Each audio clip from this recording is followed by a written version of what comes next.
जयपुर नाम के उस छोटे से गांव में उस रात अजीब सा सन्नाटा पसरा हुआ था। उसी खामोशी को चीरते हुए रातों रात एक बड़ी इच्छाधारी नागिन गांव के अंदर घुस रही थी। उसकी आंखों में आग थी, गुस्सा ऐसा कि हर कदम के साथ जमीन जैसे कांप रही थी। एक जादुई रोशनी के साथ उसने अपना रूप बदला। पलक झपकते ही वह डरावनी नागिन एक बेहद खूबसूरत और जवान औरत के रूप में आ गई। वह दौड़कर एक घर की छत पर जा खड़ी हुई और अपनी कड़कती हुई आवाज में पूरे गांव को ललकारा। जयपुर के वासियों, बहुत चैन की नींद सो रहे हो ना। तुमने मेरी हस्ती उजाड़ दी, मेरी जिंदगी बर्बाद कर दी और खुद यहाँ सुकून से सपने देख रहे हो। मैं ऐसा कभी नहीं होने दूंगी। अपनी बात खत्म करते ही उसने गुस्से में जोर से पांव पटका और बिजली की फुर्ती से एक घर के अंदर दाखिल हो गई। वहां कमरे के अंदर एक आदमी गहरी नींद में सो रहा था। नागिन के चेहरे पर एक शैतानी मुस्कान आई। वह धीरे से उसके बिस्तर के पास पहुंची और पल भर में अपने असली नागिन रूप में आ गई। उसने आदमी की गर्दन पर अपने जहरीले दांत से ढंस दिए। वह आदमी चीख भी नहीं पाया और बिस्तर पर ही तड़प कर मर गया। नागिन रुकी नहीं, उसका बदला अभी अधूरा था। वह अगले घर में घुसी जहां एक जवान लड़का सो रहा था। नागिन ने फिर से अपना रूप धरा और उसे भी अपना निशाना बनाया। प्रतिशोध की आग में जलती वह नागिन एक के बाद एक घरों में घुसती रही। जिसे भी वह सोता हुआ पाती उसे अपने जहरीले डंक से मौत की नींद सुला देती। देखते ही देखते जयपुर गांव के 4-5 लोग उस नागिन के गुस्से की भेंट चढ़ गए। अगली सुबह जैसे ही सूरज की पहली किरण ने जयपुर की जमीन को छुआ, गांव की रौनक पल भर में एक रूह कंपा देने वाले सन्नाटे में बदल गई। लोग अपने घरों से बाहर निकले तो चीख पुकार मच गई। नागिन के शिकार हुए लोगों की नीली पड़ चुकी लाशें देखकर हर कोई गहरे सदमे में था।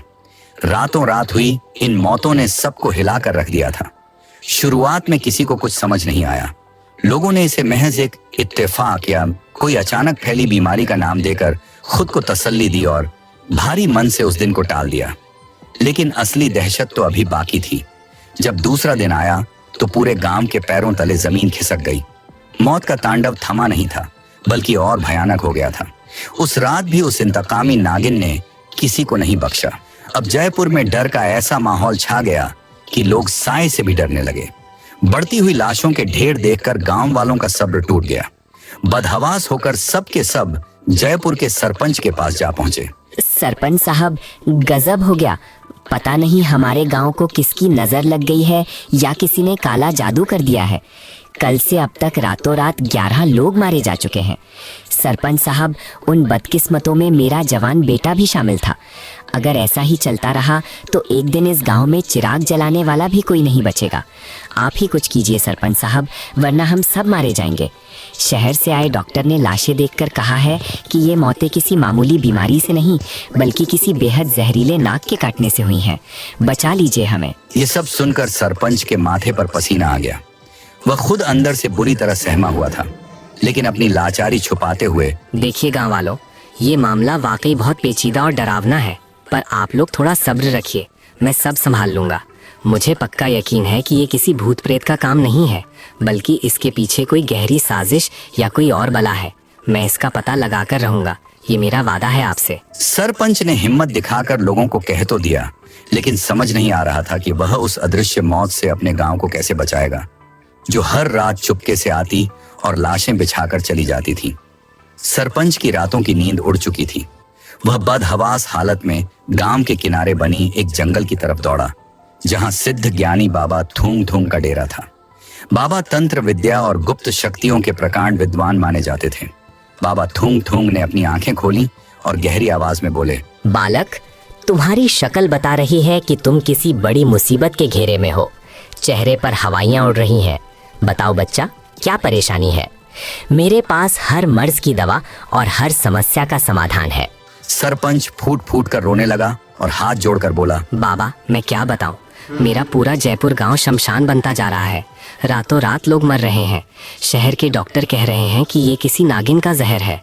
मुझे भी पक्का यकीन है कि ये किसी नागिन का ही कहर है। बाबा, कुछ कीजिए। अगर ऐसे ही मौतें होती रहीं तो अगली बार मैं सरपंच तो क्या, इस गांव का नागरिक कहलाने लायक भी नहीं बचूंगा। मेरी लाज बचा लीजिए। बाबा थूंग थूंग कुछ पल के लिए मौन हो गए, फिर गंभीर स्वर में बोले, बालक, तुम्हारे गांव पर जो संकट मंडरा रहा है वो बहुत गहरा है। ये कोई साधारण नागिन नहीं बल्कि एक इच्छाधारी नागिन का काम है। वो किसी पुराने इंतकाम की आग में जल रही है और तुम्हारे गांव वालों से उसका कोई गहरा हिसाब बाकी है।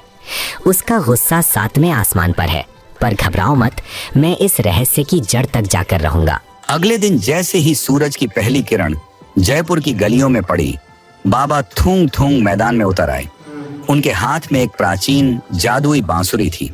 उन्होंने उस बांसुरी को अपने होठों से लगाया और एक अजीब सम्मोहक धुन बजानी शुरू कर दी। वह धुन पूरे गांव के सन्नाटे को चीर रही थी, मानो किसी को पाताल से खींचकर बाहर बुला रही हो।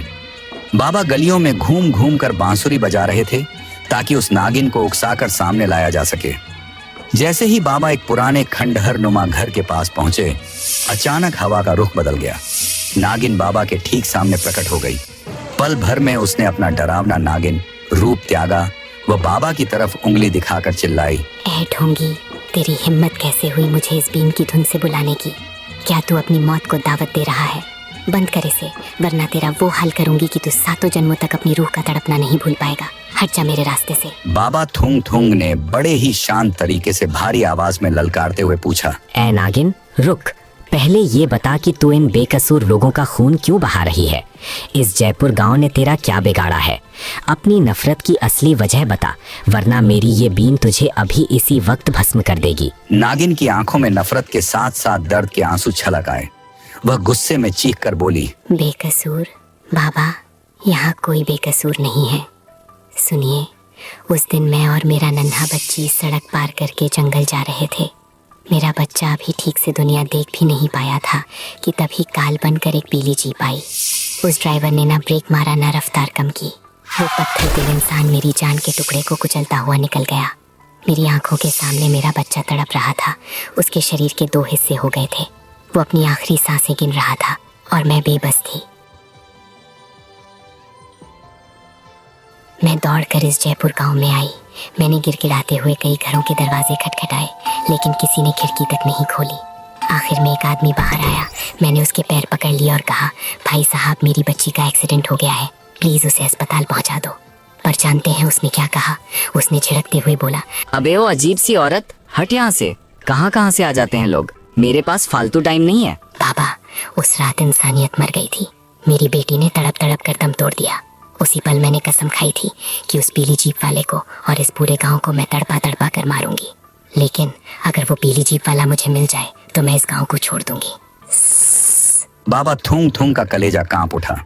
उन्होंने अपनी दिव्य दृष्टि से देखा और सच जानकर चौंक गए। उन्होंने कहा, नागिन, तेरा दुख बड़ा है। मुझे पता है वो पीली जीप किसकी है। पूरे इलाके में वो जीप सिर्फ एक ही शख्स के पास है, राइस स्टार। मैं तुझे उसका पता बता दूंगा, लेकिन मेरी एक शर्त है। उस गुनहगार को सजा देने के बाद तू इस गांव को हमेशा के लिए छोड़ देगी और किसी बेगुनाह को हाथ नहीं लगाएगी। नागिन ने अपनी जलती आंखों से वादा किया, मंजूर है, बस मुझे उसका दिल तक पहुंचा दो। अगले दिन शहर के एक बेहद आलीशान बंगले के सामने एक बला की खूबसूरत लड़की खड़ी थी।